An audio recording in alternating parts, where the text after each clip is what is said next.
Assalamualaikum dan salam sejahtera. Saya Nazri Kaha. Ini analisis awani. Parti politik tidak mendapat sebarang keuntungan ataupun kelebihan politik dalam isu yang sedang dimainkan pada ketika ini, iaitu tentang isu kalimah Allah. Kaji selidik terbaru yang dijalankan oleh Pusat Kajian Demokrasi dan juga Pilihan Raya Universiti Melaya ataupun UMCDL baru-baru ini mengatakan mendedahkan isu ini hanya memberi tekanan antara hubungan orang Islam dan juga bukan Islam dan daripada memberi kelebihan kepada parti politik tertentu.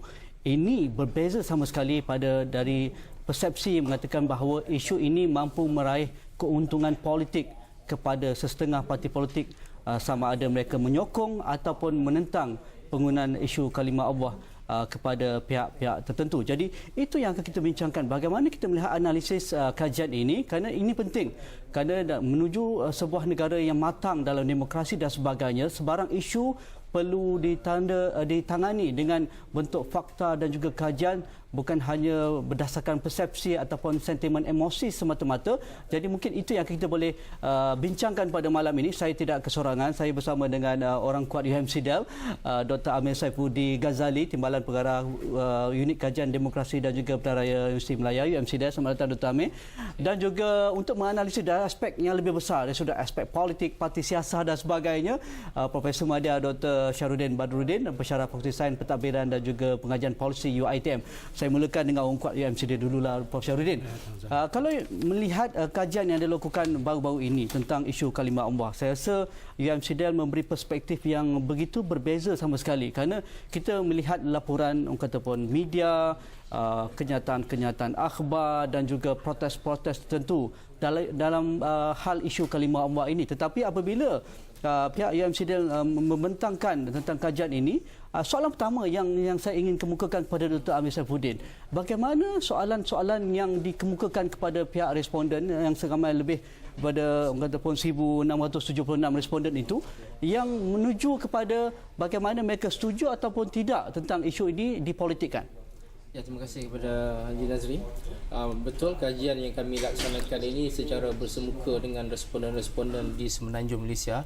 Kami bertanyakan secara terus kepada mereka bagaimana persepsi mereka, bagaimana mereka melihat isu ini. Jadi seperti yang Haji Nazri sebutkan tadi, kajian kami mendapati kedua-dua pihak tidak mendapat keuntungan daripada isu ini. Pertama sekali disebabkan ini adalah suatu isu agama, suatu isu yang sensitif. Jadi harapan kami kedua-dua belah pihak, sama ada pihak agama Islam ataupun agama Kristian ini, mereka boleh bertenang. Kerana isu ini adalah berkaitan dengan kepercayaan. Kepercayaan kalau kita tidak handle dengan agak baik, dengan agak teliti, ia boleh membawa kepada, kita katakan, kemudaratan yang lebih besar. Kerana persoalan ini bukanlah satu perkara baru sebenarnya, penggunaan kalimah Allah. Kalau kita lihat daripada sejarah zaman Rasulullah lagi, orang bukan Islam pun dalam keadaan tertentu memang boleh digunakan perkataan ini, dan ini berterusan sampai ke hari ini. Polemik ini berterusan sampai kepada ini. Kalau di Sabah dan Sarawak, perkara itu perkara biasa digunakan, tapi digunakan dalam konteks, kita katakan konteks amal ibadat mereka saja, di tempat-tempat tertentu saja, dia tidak dibawa keluar. Jadi kalau isu ini boleh kita katakan agak tenang di Sabah, di Sarawak, perkara yang sama juga seharusnya berlaku di Semenanjung Malaysia. Kedua pihak harus mengambil kira, kita katakan, apakah isu yang utama dalam penggunaan kalimah Allah ini sini. Jadi kedua-dua pihak ini sepatutnya mereka mencari titik pertemuan terhadap penggunaan kalimah Allah. Memang orang Islam agak sensitif dengan perkara ini. Jadi pihak yang sebelah sana pun seharus mungkin menandanginya dengan cara yang lebih berhemah. Ya. Jadi tidak provok. Jadi kalau kedua-dua pihak tahu bahawa di sana, di Sabah Sarawak tidak menjadi masalah, jadi mengapa pula di Semenanjung ini harus dipolemikkan? Adakah responden yang ditemui oleh pihak kataupun numerator UMCDL itu mewakili demografi masyarakat Malaysia? Kalau di Semenanjung ini, kalau ikut populasi kita, mungkin lebih pada 50% ataupun 60% masyarakat Melayu Islam, dan selebihnya 20% masyarakat Cina dan lain-lain bangsa dan sebagainya. Adakah ia mewakili apabila soalan ini dikemukakan kepada pihak responden? Ya, memang Haji Nazri, sebab kami mematuhi prosedur-prosedur akademik, prosedur kajian. Jadi kami buat itu berdasarkan kepada komposisi etnik di Malaysia, dengan persentase Melayunya, Indianya, Cinanya, dan kami bawa perkara yang sama ke dalam responden kami. Jadi kami telah bahagikan mereka ini berdasarkan kepada komposisi etnik dan juga berdasarkan kepada sosioekonomi yang lain. Jadi setakat yang kami buat, setakat yang kami teliti, kami memenuhi prosedur-prosedur akademik itu untuk menghasilkan satu kajian yang kami harap dapat menggambarkan apa yang sebenarnya berlaku dalam konteks Kalau negara kita kita. lihat soalan yang dikemukakan oleh pihak numerator kepada sampel-sampel yang dikemukakan oleh pihak UMCDL, adakah kalimah Allah boleh digunakan oleh penganut agama lain selain Islam? Kalau kita lihat grafik, mungkin Zul boleh naikkan, 58% mengatakan tidak. Maksudnya mereka tidak bersetuju kalimah Allah boleh digunakan oleh bukan agama Islam. 26% tidak pasti, manakala 60% berkata ya, maksudnya boleh. Jadi itu sendiri menunjukkan bahawa majoritinya tidak menyokong kalimah Allah digunakan oleh pihak bukan Islam. Ya, betul. Berdasarkan ini, berdasarkan kepada survei yang kami buat, sebahagian besar daripada responden ini 59 kan, mereka tidak bersetuju kerana bagi mereka isu ini seolah-olah satu isu agama, seolah-olah kita katakan ini menggambarkan hasrat yang ramai ini. Jadi bila kami kami kecilkan lagi, kami kecilkan lagi yang dikatakan tidak bersetuju ini, kami dapati yang paling ramai adalah orang Melayu. Yang paling ramai adalah orang Melayu dalam kelompok-kelompok umur yang tertentu. Kerana bagi mereka ia agak sinonim dengan kehidupan mereka, kehidupan orang Melayu itu sendiri. Jadi apabila ada pihak yang kita katakan cuba mengambil hak mereka, jadi mereka bertindak balas, mereka menyatakan hasrat mereka. Jadi daripada situlah kita perlu lihat bahawa isu ini harus ditangani. Jadi bila perkara ini kita katakan cuba disalahgunakan oleh pihak yang satu lagi, maka pihak ini merasakan mereka akan kehilangan. Bila mereka akan kehilangan, itu sedikit sebanyak boleh meruncingkan kita katakan dari aspek agama, dari aspek etnik dan sebagainya. Prof. Syarudin, isu ini bukan perkara baru. Apabila kajian secara saintifik dan akademik ini diberikan oleh pihak UMCDL, saya rasa wajar digalakkan, wajar disokong, kerana kita baru kita boleh melihat bagaimana respon masyarakat terhadap isu-isu yang begitu sensitif tetapi tidak menguntungkan kepada parti politik. Akhirnya konklusi yang diberikan oleh UMCDL, maksudnya persepsi sebelum ini katakan bahawa akan seberang sebelah pihak A dan tidak akan diterima oleh pihak B. Itu yang dimainkan pada PIU 13. Dia begini apabila buat secara umum 59% memang menyokong untuk tidak. Tetapi apabila dibuat pendetailan. Dilihat kepada profiling responden dan sebagainya, akhirnya yang menjadi tidak menyokong itu pun sebenarnya di kalangan tidak dengan itu pun berpecah juga. Jadi akhirnya bila kita lihat dan bila kita membuat suatu analisis secara mendalam, kita dapati bahawa yang mengatakan tidak, andaiannya itu adalah kepada majoriti orang-orang Melayu. Bermakna daripada sudut keuntungan politik, apabila kita mengemukakan isu Allah itu, sesiapa yang menyokong yang tidak menyokong ataupun sesiapa yang penggunaan kalimah Allah itu untuk tidak menyokong penggunaan kalimah Allah oleh orang selain pada Islam, maka apabila kita lihat secara teliti bahawa sebenarnya ianya cuba menjurus kepada sokongan parti-parti politik tertentu. Bermakna daripada sudut jangka panjangnya sebenarnya dia tidak menguntungkan pun kepada orang-orang Melayu, misal kata. Begitu juga dalam konteks orang-orang Kristian. Kerana majoriti daripada responden yang Kristian itu pun tidak menyokong penggunaan kalimah Allah, misal kata di gereja-gereja di Semenanjung ini. Jadi maknanya dalam konteks politik, dia tidak menguntungkan mana-mana pihak. Tidak menguntungkan mana-mana pihak yang nak menggunakan sebagai isu kalimah Allah ini untuk memberikan keuntungan politik. Hatta misal kata dalam pilihan raya, dalam assessment yang dibuat sewaktu pilihan raya pun itu yang berlaku. Jadi kalau tidak menguntungkan, kenapa semestinya isu ini kerap kali dibawa daripada masa ke semasa, yang bagi saya dia memang kalau tidak menguntungkan daripada sudut politik, lebih baik dia mencari satu kaedah bagaimana caranya untuk memastikan supaya isu kalimah Allah ini tidak berterusan. Jadi kerana itulah bagi saya kesemua pihak bertanggungjawab untuk memastikan supaya isu kalimah Allah ini tidaklah berleretan sampai nanti tidak boleh dikawal dalam konteks hubungan kaum dan bangsa dan juga agama itu. Prof, kita perlu lihat yang pertama. Saya akan ajukan soalan seterusnya kepada Dr. Hamid. Ada margin yang begitu kecil, mereka yang kata pun berada di tengah-tengah sama ada menyokong ataupun berkecuali tentang itu, adakah itu menggambarkan akan dimenangi ataupun memberi kelebihan pihak tertentu tentang isu ini, ataupun ia tidak, orang kata pun memberi apa-apa makna kerana mereka marginnya begitu kecil. Kita lihat dahulu, jumpa lagi selepas ini.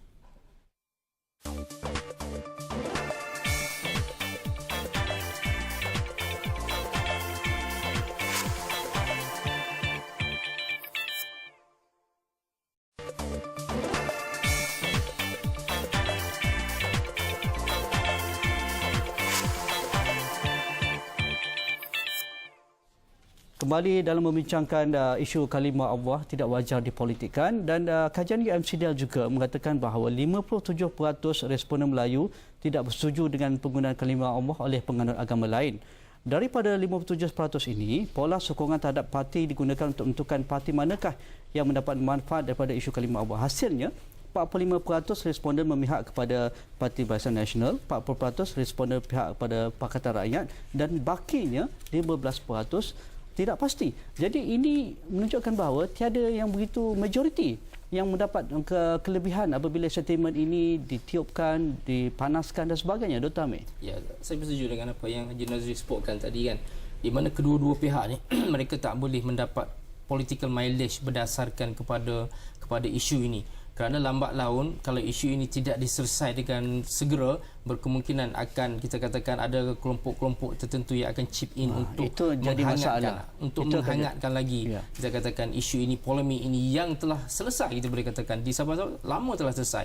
Mengapa perkara ini cuba dibawa kembali di Semenanjung? Adakah berlaku kecenderungan untuk kita katakan kepada perkara-perkara yang lebih runcing dalam konteks hubungan kaum antara kaum, antara etnik dalam konteks negara kita? Tapi kalau kita lihat statistik juga, apabila kami bertanyakan soalan yang sama, kami pecahkan berdasarkan bangsa, pihak mana yang kita katakan agak sensitif kepada isu ini, ternyata orang Melayu yang saya sebutkan tadi adalah kelompok yang agak sensitif. Tetapi bagi orang Cina dan orang India, mereka kebanyakan, sebahagian besar daripada mereka memberikan jawapan yang tidak pasti tentang persoalan ini.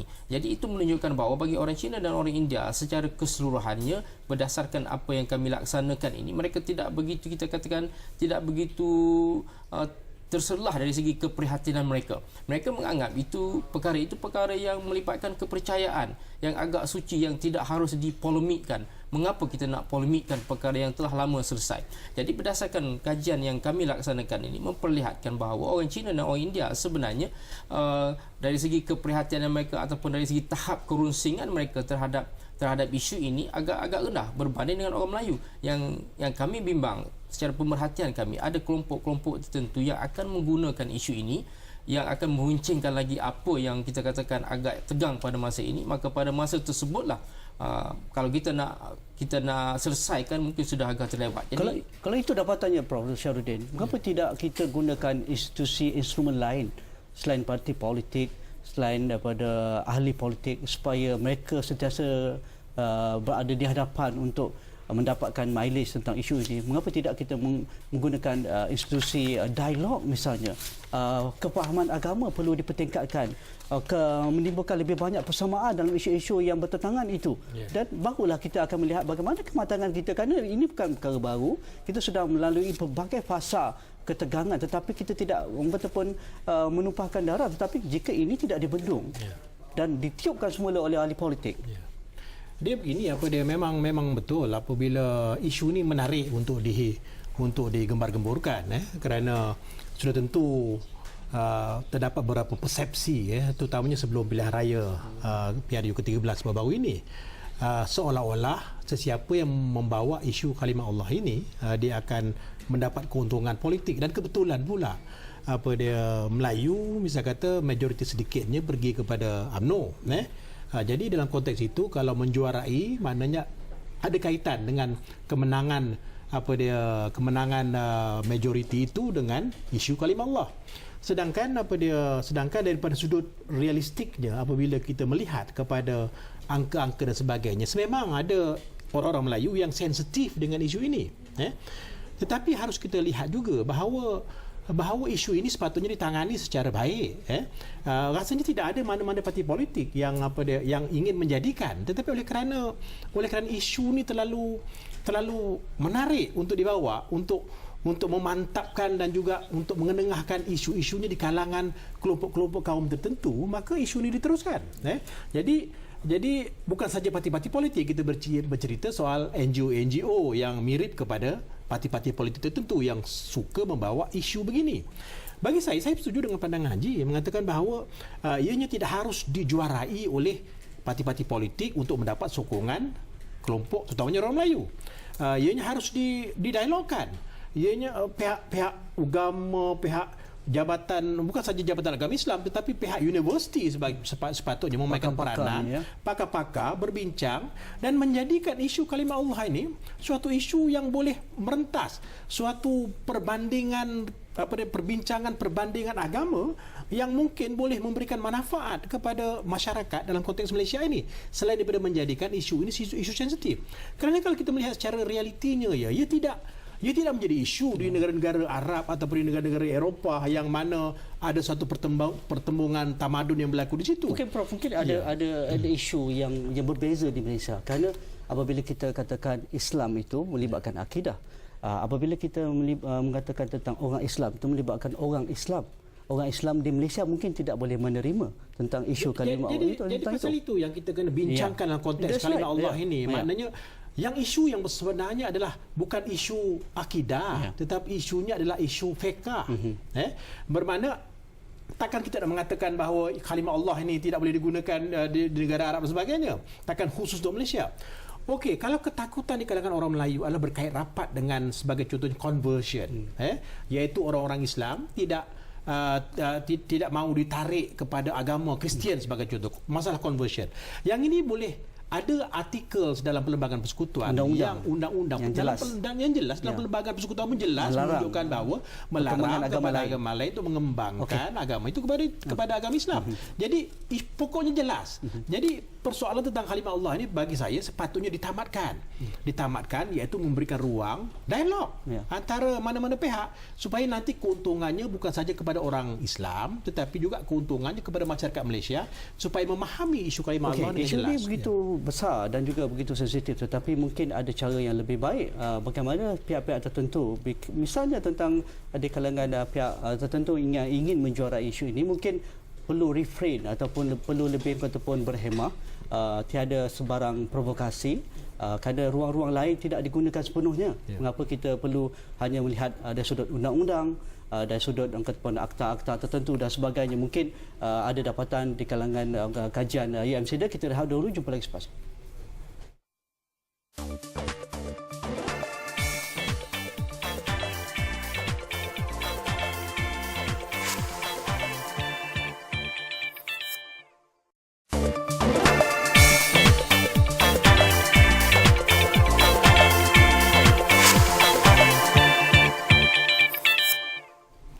Banyak instrumen yang boleh kita guna pakai apabila bercerita tentang isu-isu yang begitu sensitif seperti isu agama dan sebagainya. Dan di Semenanjung Malaysia sendiri, kalau kita lihat konteksnya mungkin berbeza dengan Sabah Sarawak, Dr. Amir Safudi. Mungkin seperti mana Dr. Amir katakan, ini sudah lama selesai kerana sejarahnya dari sudut nilai, dari sudut kaum masyarakat etnik dan sebagainya tiada masalah. Tetapi mungkin di Semenanjung mungkin berbeza tentang itu, Dr. Amir. Okey, perbezaannya saya nampak dari segi suku kaum itu sendiri. Kalau di Semenanjung itu jelas Melayu, Cina, India. Kalau di Sabah Sarawak itu ramai kelompok Bumiputera. Jadi kelompok Bumiputera itu biasanya mereka akan menggunakan bahasa Malaysia, bahasa Melayu itu sendirilah untuk kita katakan untuk supaya kelompok ini mudah memahami apa yang cuba diajarkan oleh kita katakan oleh ahli-ahli agama mereka. Jadi kalau di Semenanjung, kalau benda tu boleh kita katakan agak baik ditangani, agak baik di Sabah dan Sarawak, di Semenanjung juga harus ditangani dengan agak baik. Kita pergi kepada pokok persoalannya, adakah betul penggunaan kalimah Allah itu sendiri yang menjadi kontroversi ataupun perkara berbangkit yang lain, yang agak kurang penting tentang penyebaran agama lain kepada orang Islam. Ya, mungkin betul. Itu isunya. Itulah isunya kan. Jadi apabila perkara itu di-highlightkan ia membawa, kita katakan, ke semua perkara itu ke dalam satu kelompok saja. Jadi bila perkara ini berlaku, jadi kita sudah seolah-olah kita tak nampak di mana punca asasnya. Kita dah bercelaru, dah berbangkit dengan perkara-perkara lain. Jadi seharusnya pihak yang mencetuskan kontroversi itu pihak berkuasa sendiri melihat balik apakah isu yang utama di sini. Adakah betul penggunaan kalimah Allah itu sendiri ataupun perkara-perkara berbangkit. Jadi kalau perkara-perkara berbangkit, jadi harus ditangani dengan cara yang saya rasakan lebih berhemah. Jadi masing-masing pihak itu saya rasa paling baiklah beralah dulu. Beralah, sama ada di pihak agama Islam ke agama Islam, beralah dulu. Jadi kita beralah, kita berdialog apakah isu yang sebenarnya.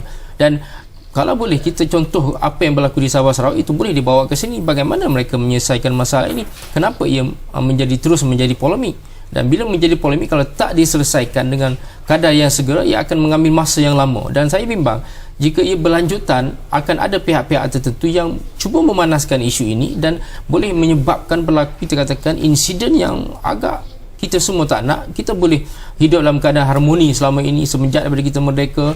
Sabah dan Sarawak menyertai Malaysia 1963 dah selesai, dah agak aman. Jadi mengapa perlu kita hangatkan perkara yang dah selesai? Itu saya rasa perkara utama yang harus difikirkan oleh pihak-pihak yang terlibat dalam polemik ini. Kalau kita kaji juga latar belakang Semenanjung, Dr. Syahrudin, kita datang dari pelbagai sejarah.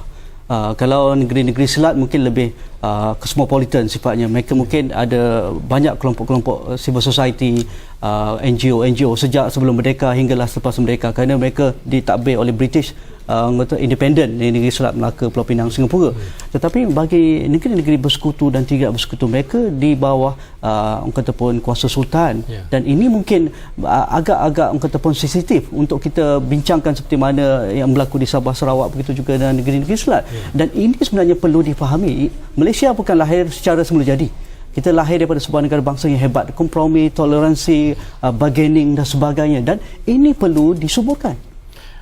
Yalah, kalau kita lihat isu kalimah Allah ini pun dia baru-baru ni yang muncul di Semenanjung. Kenapa? Kerana pihak gereja pun tidak pernah menggunakan kalimah Allah pun sebelum ini dalam konteks Semenanjung. Dia cuma seperti mana saya setuju kata pada Amir tadi, maknanya Sabah Sarawak digunakan kerana pribumi menggunakannya. Kerana itu di Sabah Sarawak tidak ada isu. Dan bagi orang orang Islam di Sabah Sarawak pun tidak menjaga isu. Perkataan Allah tu dah jadi kebiasaan. Maknanya kalau insya-Allah, alhamdulillah, itu maknanya ianya diucapkan bukan saja oleh orang Islam tetapi juga oleh orang bukan Islam. Tapi di Semenanjung baru-baru ni timbul. Kerana itu bagi saya yang dikatakan oleh Haji tadi, persoalan isunya bukannya isu kalimah Allah itu. Isunya adalah isu conversion itu. Isu bagaimana pihak-pihak tertentu cuba untuk menarik, misalnya kata menggunakan kalimah-kalimah tertentu.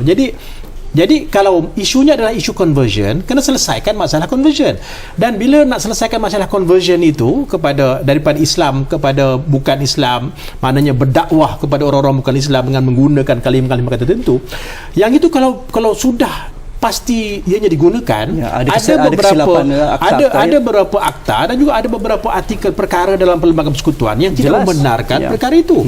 Yang itu kalau sesungguh ada pihak tertentu yang cuba menarik orang bukan Islam, boleh ambil tindakan dengan segera. Jadi tindakan itu boleh diambil tanpa menjadikan isu ini isu polemik yang berterusan. Yang saya setuju dengan pandangan Dr. Amir mengatakan bahawa kalau ianya berterusan dengan sendirinya, ianya boleh digunakan oleh pihak tertentu. Kekeliruan yang sedang ditimbulkan untuk membezakan politik dan juga agama itu. Betul, Syahrudin? Dia bukan soal kekeliruan, tapi kadang-kala apabila melihat peratusan tertentu bahawa isu ini menguntungkan, jadi bila isu ini menguntungkan, lebih baik kita gagaskan keuntungan politik yang bagi saya keuntungan itu adalah keuntungan bersifat sementara.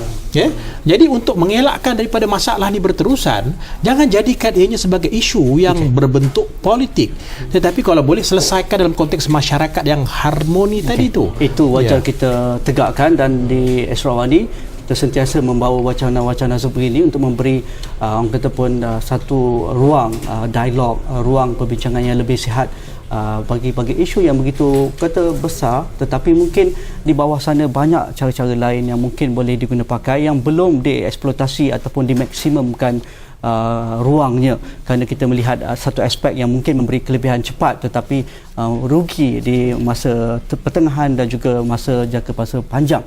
Terima kasih kepada Dr. Amir Saifuddin. Mungkin lepas ni pelbagai lagi kajian terbaru UMCDAL boleh kita kongsikan bersama.